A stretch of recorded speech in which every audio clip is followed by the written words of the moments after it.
যিজন পুৰুষে আপোনাক সঁচা ভাল পাব, সেইজনে আপোনাৰ বাবে তেওঁৰ য'ত বেয়া স্বভাৱ আছে সেইবোৰ পৰিৱৰ্তন কৰিবলৈ চেষ্টা কৰিব। আপোনাক তেওঁৰ জীৱনত আটাইতকৈ বেছি অগ্ৰাধিকাৰ দিব। আপোনাৰ ভাল লগা, আপোনাৰ বেয়া লগা সকলোবোৰেই তেওঁ বুজি আপোনাক ভাল পাব। আপোনাক সঁচা ভালপোৱাজনে আপোনাৰ সুখ দুখ প্ৰতিটো ক্ষণতে লগ দিব। জীৱনৰ ৰাস্তাত সাহস হৈ থিয় দিব। মাথো আপোনাৰ বাবে তেওঁ নিজকে সলনি কৰিব। বেছিভাগ ছোৱালীয়ে তেওঁলোকৰ জীৱনৰ কঠিন সময়বোৰ সদায় অকলে পাৰ কৰিবলগীয়া হয়। বন্ধু-বান্ধৱ সকলোৱে ভাবে যে তাই খুব সুখত আছে, কিন্তু তাইহে মাথো বুজি পায় যে তাই নিজৰ জীৱনৰ আটাইতকৈ বেয়া সময়খিনি পাৰ কৰি আছে। জীৱনটো বহুত চুটি, সেইবাবে সদায় এনেকুৱা মানুহৰ লগত সময় কটাওক যিসকলে আপোনাৰ লগত সুন্দৰ ব্যৱহাৰ কৰে, আপোনাৰ মনৰ অৱস্থাবোৰক বুজিব পাৰে, মুখত এটা হাঁহি আনিব পাৰে, কিছু সময় দিব পাৰে, মানসিক শান্তি দিব পাৰে।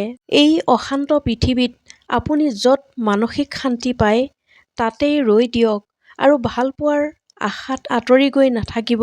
আজিৰ যুগত নিজক ভালে ৰাখিব পৰাটো আটাইতকৈ বেছি জৰুৰী। এই পৃথিৱীত কষ্টত থকা মানুহবোৰ দুই ধৰণে থাকে। কিছু লোকে প্ৰায়ে ষ্টেটাছ দি দুখৰ লেখালেখি শ্বেয়াৰ কৰি সময়বোৰ পাৰ কৰে, আৰু কিছু লোকে নিজৰ দুখবোৰক কাকো জানিবলৈ নিদিয়াকৈ নিজৰ মাজতেই ৰাখে।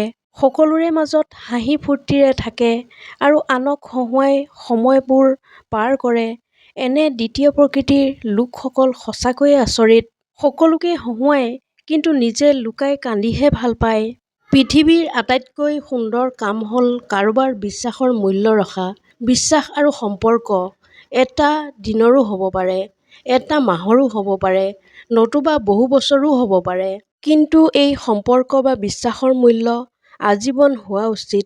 হয়তো আজি আপোনাক বিশ্বাস কৰি কোনোবাই অতি গোপন কথা আপোনাৰ লগত শ্বেয়াৰ কৰিব পাৰে, আৰু সময়ৰ সোঁতত হয়তো এজনৰ পৰা আনজন দূৰ হ'বলগীয়া পৰিস্থিতিও হ'ব পাৰে। বন্ধুৰ পৰা শত্ৰু হৈ পৰিবও পাৰে, আপোনজনৰ পৰা হয়তো প্ৰাক্তন হৈ পৰিবও পাৰে। কিন্তু সেই বন্ধু বা আপোনজনৰ গোপন কথাবোৰ ঢাল বা সুযোগ হিচাপে কেতিয়াও ব্যৱহাৰ কৰিব নালাগে। অস্থায়ী বিশ্বাস বা সম্পৰ্কবোৰকো স্থায়ীভাৱে নিজৰ মাজতে ৰাখিব পাৰিব লাগে। সকলো কথা নিজৰ মাজত ৰাখিব পাৰিব লাগে।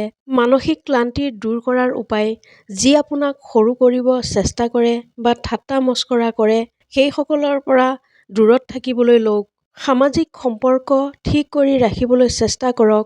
বৰ্তমানৰ ওপৰত গুৰুত্ব দিয়ক। জীৱনটো সুন্দৰকৈ চলাই নিবলৈ অতীতৰ বেয়া স্মৃতিবোৰক মচি পেলাবলৈ চেষ্টা কৰক। নিজকে সুন্দৰকৈ ৰখা বা নিজৰ ভাল লগা কামবোৰ কৰাত কিছু সময় দিয়ক। প্ৰকৃতিৰ সান্নিধ্যত কিছু সময় পাৰ কৰিবলৈ শিকক। মনটোক সুখী কৰি ৰাখিবলৈ বা মনটোক প্ৰশান্ত কৰি ৰখাৰ কেইটামান উপায়। প্ৰকৃতিৰ মাজত কিছু সময় কটাওক। ই আপোনাক মানসিক চাপ দূৰ কৰাত বা মনটোক পৰিষ্কাৰ কৰি ৰখাত সহায় কৰিব। নিয়মিত ব্যায়াম কৰিবলৈ লওক। মনৰ লগতে শৰীৰটোকো উন্নত কৰি ৰাখিব। পৰিয়ালৰ লগত বা আপোনাৰ বিশ্বাসী বন্ধু-বান্ধৱীৰ লগত কিছু সময় পাৰ কৰক। ই আপোনাৰ লগত আন প্ৰত্যেকজনৰে সম্পৰ্ক মজবুত কৰিব আৰু লগতে আপোনাক মানসিকভাৱে সুস্থ কৰি ৰাখিব। কেইটামান বিশেষ উপদেশ যি আপোনাক আগবাঢ়ি যোৱাত সহায় কৰিব। আন্ধাৰক গালি দি আন্ধাৰতে বহি সময় নষ্ট কৰাতকৈ পোহৰ দিব পৰা চাকিটোৰ মেৰামতি কৰি লওক।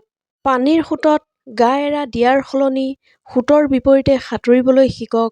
আপুনি অনাহকতে সময়বোৰ নষ্ট নকৰিব, নতুবা সময়ে আপোনাক এটা সময়ত নষ্ট কৰি পেলাব। জ্ঞান অৰ্জনত কেতিয়াও অনীহা নকৰিব। আপোনাৰ হাতৰ তৰোৱালখন যিমান তীক্ষ্ণ হ'ব, সিমানেই আপুনি আপোনাৰ শত্ৰুক পৰাস্ত কৰাত সহায়ক হ'ব। আনৰ ভাল কামবোৰত প্ৰশংসা কৰিবলৈ শিকক।